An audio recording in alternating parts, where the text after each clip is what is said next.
ఓం శ్రీ పరమాత్మనే నమః. అథాష్టాదశోऽధ్యాయः. మోక్షసన్యాసయోగः. అర్జున ఉవాచ సన్యాసస్య మహాబాహో త్వమిచ్ఛామి వేదితుం త్యాగస్య సఋషికేశ పృథక్కేసి నిశోధన. శ్రీభగవానువాచ కామ్యానాం కర్మణాన్యాసం సన్యాసం కవయో విదుః. సర్వకర్మఫలత్యాగం ప్రాహుస్త్యాగ విచక్షణాః. త్యాజ్యం దోషవదిత్యేకే కర్మ ప్రాహుర్మనీషిణః.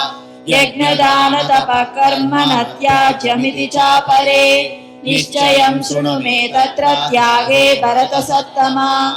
త్యాగో హి పురుషవ్యాఘ్ర త్రివిధ సంప్రకీర్తితః. యజ్ఞదాన తపః కర్మ న త్యాజ్యం కార్యమేవ తత్. యజ్ఞో దానం తపశ్చైవ పావనాని మనీషిణాం. ఏతాన్యపి తు కర్మాణి సంగం త్యక్త్వా ఫలాని చ కర్తవ్యానీతి మే పార్థ నిశ్చితం మతముత్తమం. నియతస్య తు సన్యాస కర్మణో నోపపద్యతే. మోహాతస్య పరిత్యాగస్తామసః పరికీర్తితః. దుఃఖమిత్యేవ యత్కర్మ కాయక్లేశభయాत् త్యజేత్.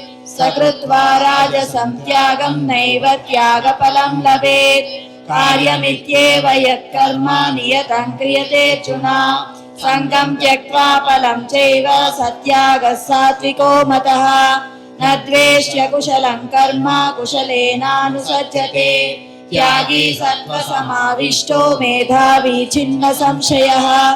నై దేహభృతా శక్యం త్యక్తుం కర్మాణ్యశేషతః. యస్తు కర్మఫలత్యాగీ సత్యాగీత్యభిధీయతే. అనిష్టమిష్టం మిశ్రం చ త్రివిధం కర్మణః ఫలం. భవత్యత్యాగినాం ప్రేత్యా నతు సన్యాసినాం క్వచిత్. పంచైతాని మహాబాహో కారణాని నిబోధ మే. సాంఖ్యే కృతాంతే ప్రోక్తాని సిద్ధయే సర్వకర్మణాం. అధిష్టానం తదా కర్తా కరణం చ పృథగ్విధం. చేష్టా దైవం చైవాత్ర పంచమం. శరీరవాङ्मनोभिर्यत् कर्म प्रारभते नरः. न्याय्यं वा विपरीतं वा पञ्चैते तस्य हेतवः. तत्रैवं सति कर्तारम् आत्मानं केवलं तु यः. पश्यत्यकृतबुद्धित्वां न स पश्यति दुर्मतिः. यस्य नाहं कृतो भावो बुद्धिर्यस्य न लिप्यते. हत्वापि स इमान् लोकान् न हन्ति न निबध्यते. ज्ञानज्ञेयं परिज्ञाता त्रिविधा कर्म चोदना. करणं कर्म कर्तेति त्रिविधः कर्म संग्रहः. ज्ञानं कर्म च कर्ता च त्रिधैव गुणभेदतः. प्रोच्यते गुणसंख्याने यदा वच्छृणुतान्यपि. सर्वभूतेषु येनैकं भावमव्ययमीक्षते. अविभक्तं विभक्तेषु तज्ज्ञानं विद्धि सात्विकम्. पृथग्वेन तु यज्ञानं नानाभावान् पृथग्विधान् वेत्ति सर्वेषु भूतेषु तज्ज्ञानं विद्धि राजसम्. यत् कृत्स्नवदेकस्मिन् कार्ये सक्तमहैतुकम्. अतत्त्वार्थवदल्पं च दत्तामसमुदाहृतम्. नियतं सङ्गरहितमरागद्वेषतः कृतम्. अपलप्रेप्सुना कर्म यत्तत् सात्विकमुच्यते. यत्तु कामेप्सुना कर्म साहङ्कारेण वा पुनः क्रियते बहुलायासं तद्राजसमुदाहृतम्.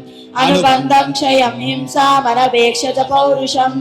मोहादारभ्यते कर्म यत्तत् सामसमुच्यते. मुक्तसङ्गो न हंवादी धृत्युत्साहसमन्वितः. सिद्ध्यसिद्ध्यो निर्विकार कर्ता सात्विक उच्यते. रागी कर्मफलप्रेप्सुर्लुब्धो हिंसात्मको शुचिः. हर्षशोकान्वितः कर्ता राजसः परिकीर्तितः. अयुक्तप्राकृतः शब्दः शठो नैष्कृतिको लसः. विषादी दीर्घसूत्री च कर्ता तामस उच्यते. बुद्धेर्भेदं धृतेश्चैव गुणतस्त्रिविधं शृणु. प्रोच्यमानमशेषेण पृथक्त्वेन धनञ्जय. प्रवृत्तिं च निवृत्तिं च कार्याकार्ये भयाभये. बन्धं मोक्षं च या वेत्ति बुद्धिः सा पार्थ सात्विकी. यया धर्ममधर्मं च कार्यं च कार्यमेव च अयधावत् प्रजानाति बुद्धिः सा पार्थ राजसी. अधर्मं धर्ममिति या मन्यते तमसावृता सर्वार्थान् विपरीतांश्च बुद्धिः सा पार्थतामसि धृत्या यया धारयते मनः प्राणेन्द्रियक्रियाः योगेनाव्यभिचारिण्या धृतिः सा पार्थसात्विकी यया तु धर्मकामार्थान् धृत्या धारयते अर्जुन प्रसंगेन फलाकाङ्क्षी धृतिः सा पार्थराजसी यया स्वप्नं भयं शोकं विषादं मदमेव च न विमुञ्चति दुर्मेधा धृतिः सा पार्थतामसि सुखं त्विदानीं त्रिविधं शृणु मे भरतर्षभ अभ्यासात् रमते यत्र दुःखान्तं च निगच्छति यत्तदग्रे विषमिव परिणामे मृतोपमम् तत्सुखं सात्विकं प्रोक्तम् आत्मबुद्धिप्रसादजम् विषयेन्द्रिय संयोगात् यत्तदग्रे मृतोपमं परिणामे विषमिव तत्सुखं राजसंस्मृतं यदग्रे चानुबन्धे च सुखं मोहनमात्मनः निद्रालस्य प्रमादोत्थं तत्तामसमुदाहृतं न तदस्ति पृथिव्यां वा दिवि देवेषु वा पुनः सत्त्वं प्रकृतिजैर्मुक्तं यजे विस्यात्रिभिर्गुणैः ब्राह्मणक्षत्रियविषां शूद्राणां च परन्तप कर्माणि प्रविभक्तानि स्वभावप्रभवैर्गुणैः शमोदमस्तपःशौचं क्षान्तिरार्जवमेव च ज्ञानं विज्ञानमास्तिक्यं ब्रह्म कर्म स्वभावजं शौर्यं तेजो धृतिर्दाक्ष्यं युद्धे चाप्यपलायनं दानमीश्वरभावश्च क्षात्रं कर्म स्वभावजं कृषिगौरक्षवाणिज्यं वैश्यकर्म स्वभावजं परिचर्यात्मकं कर्म शूद्रस्यापि स्वभावजं स्वे स्वे कर्मण्यविरतः संसिद्धिं लभते नरः स्वकर्मनिरतः सिद्धिं यदा विन्दति तच्छृणु यदा प्रवृत्तिर्भूतानां येन सर्वमिदं ततं स्वकर्मणा तमभ्यर्च्य सिद्धिं विन्दति मानवः श्रेयान् स्वधर्मो विगुणः परधर्मात् स्वनुष्ठितात् स्वभावनियतं कर्म कुर्वन्नाप्नोति किल्बिषम् सहजं कर्म कौन्तेय सदोषमपि न त्यजेत् सर्वारम्भा हि दोषेण धूमेनाग्निरिवावृताः असक्तबुद्धिः सर्वत्र जितात्मा विगतस्पृहः नैष्कर्म्य सिद्धिं परमां सन्न्यासेनाधिगच्छते सिद्धिं प्राप्तो यदा ब्रह्म तदाप्नोति निबोध मे समासेनैव कौन्तेय निष्ठा ज्ञानस्य या परा बुद्ध्या विशुद्धया युक्तो धृत्यात्मानं नियम्य च शब्दादीन् विषयान् त्यक्त्वा रागद्वेषौ व्यदस्य च विविक्तसेवी लक्ष्वाशी यत वाक्कायमानसः ध्यानयोगपरो नित्यं वैराग्यं समुपाश्रितः अहङ्कारं बलं दर्पं कामं क्रोधं परिग्रहं विमुच्य निर्ममः शान्तो ब्रह्म भूयाय कल्पते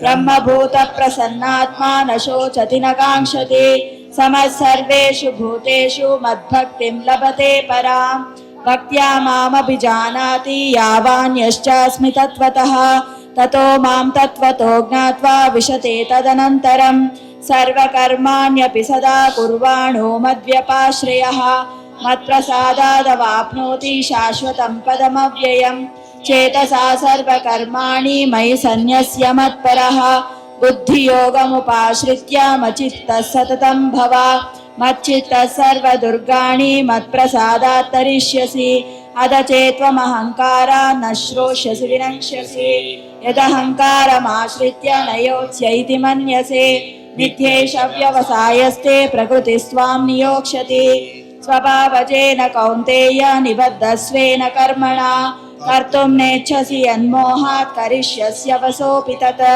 ईश्वरः सर्वभूतानां हृद्देशेऽर्जुन तिष्ठति भ्रामयन् सर्वभूतानि यन्त्रारूढानि मायया तमेव शरणं गच्छ सर्वभावेन भारत तत्प्रसादात् परां शान्तिं स्थानं प्राप्स्यसि शाश्वतम् इति ते ज्ञानम् आख्यातं गुह्यात् गुह्यतरं मया विमृश्यैतदशेषेण यदेच्छसि तदा कुरु सर्वगुह्यतमं भूय शृणु मे परमं वचः इष्टोऽसि मे दृढमिति ततो वक्ष्यामि ते हितं मन्मना भव मद्भक्तो मद्याजी मां नमस्कुरु मामे वैष्यसि सत्यं ते प्रतिजाने प्रियोऽसि मे सर्वधर्मान् परित्यज्य मामेकं शरणं व्रज अहं त्वा सर्वपापेभ्यो मोक्षयिष्यामि मा शुचः सर्वधर्मान् परित्यज्य मामेकं शरणं व्रज अहं त्वा सर्वपापेभ्यो मोक्षयिष्यामि मा शुचः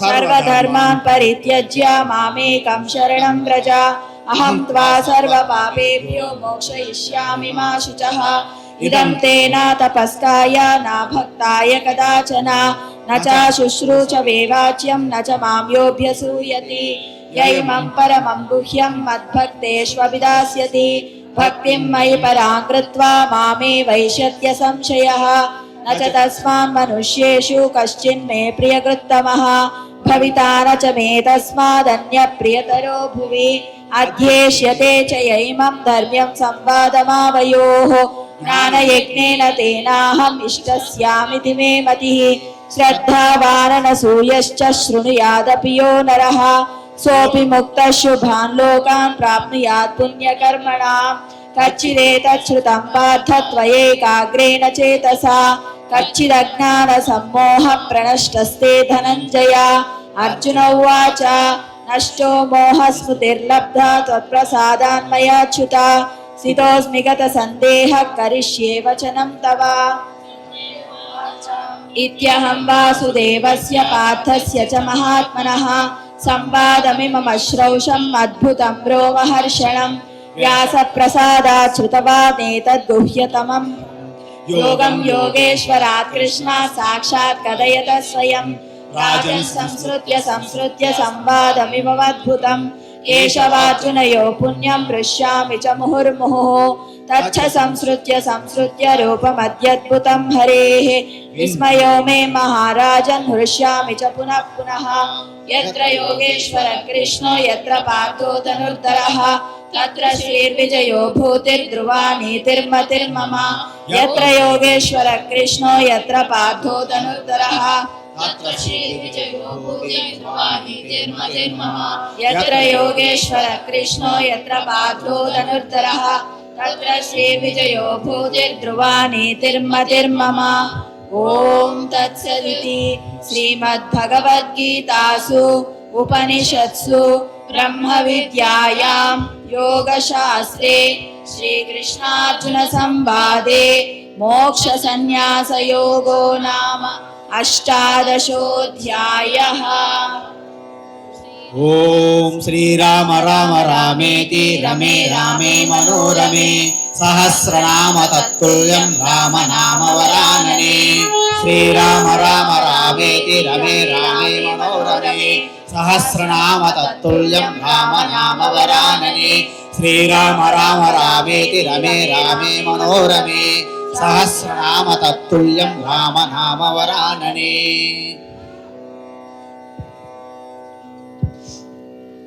ओम अथ प्रथमोऽध्यायः अर्जुन विषादयोगः।